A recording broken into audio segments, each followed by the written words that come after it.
cannibalism, asexuality, and violence, a society that had collapsed. What's going on here?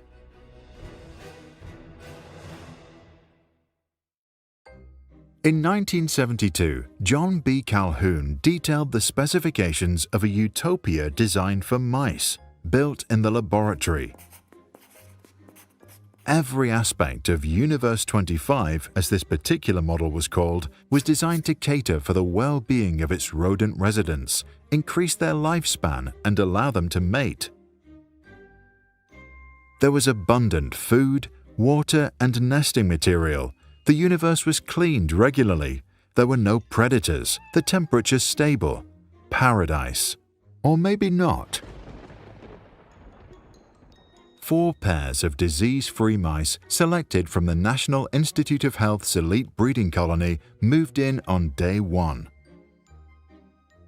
It took months for the rodents to familiarize themselves with their new world.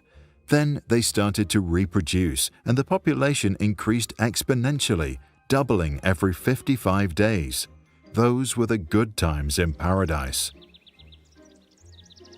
Past day 315, more than 600 mice now lived in Universe 25, rubbing shoulders on their way up and down the stairwells to eat, drink, and sleep. Population growth slowed. Young ones found themselves born into a world with far more mice than meaningful social roles. Males faced a lot of competitors to defend their territory against. Many found that so stressful they gave up. Normal discourse within the community broke down, and with it the ability of mice to form social bonds. Lone females retreated to isolated nesting boxes on penthouse levels.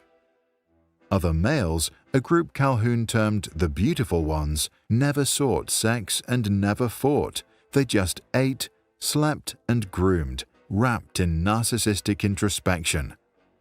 Elsewhere, cannibalism, asexuality, and violence became endemic. Mouse society had collapsed.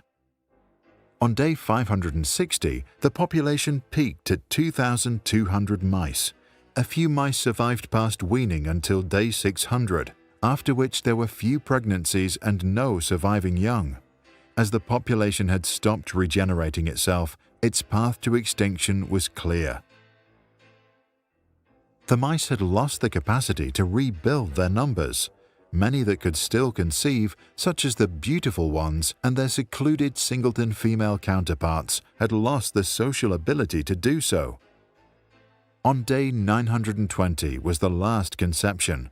The last mouse died on May 23, 1973, 4 years and 10 months after colonization. Calhoun later said that the creatures had died 2 deaths.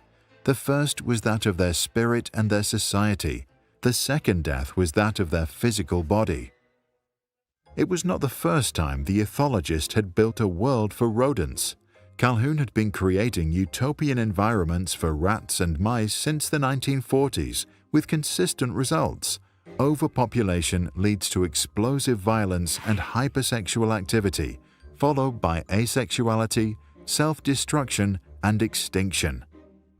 In his widely cited paper, Population Density and Social Pathology, Calhoun concluded, "No matter how sophisticated we are, once the number of individuals capable of filling social roles greatly exceeds the number of such roles, only violence and disruption can follow." He then referred to a phenomenon he called behavioral sink. Behavioral sink is our desire to be in the presence of others, to be conditioned to seek to be near others, and to be drawn to the crowd, in spite of the conflicts that this can generate. Drawing from Calhoun's popular research, social scientists started to call for restrictions on reproduction as the only possible response to the world's rising population. Calhoun himself was more optimistic about our future. He argued, as our physical space declines, we are forced to extend a conceptual space, our network of ideas and technologies.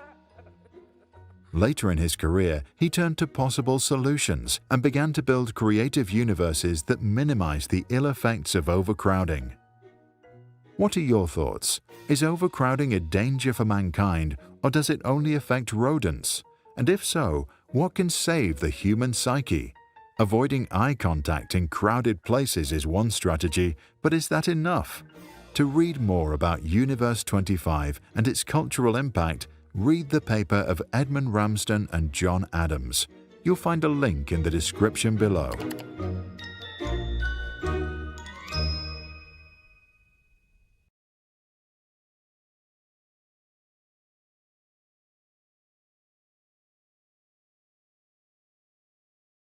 If you like how we explain complicated ideas in simple cartoon animation, you can support us. Visit patreon.com/sprouts. Just visit us, learn how it works and what's in it for you. We hope to see you there.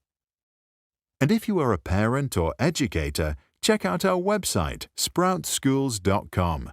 There you can find this and other video lessons, additional resources, and classroom activities.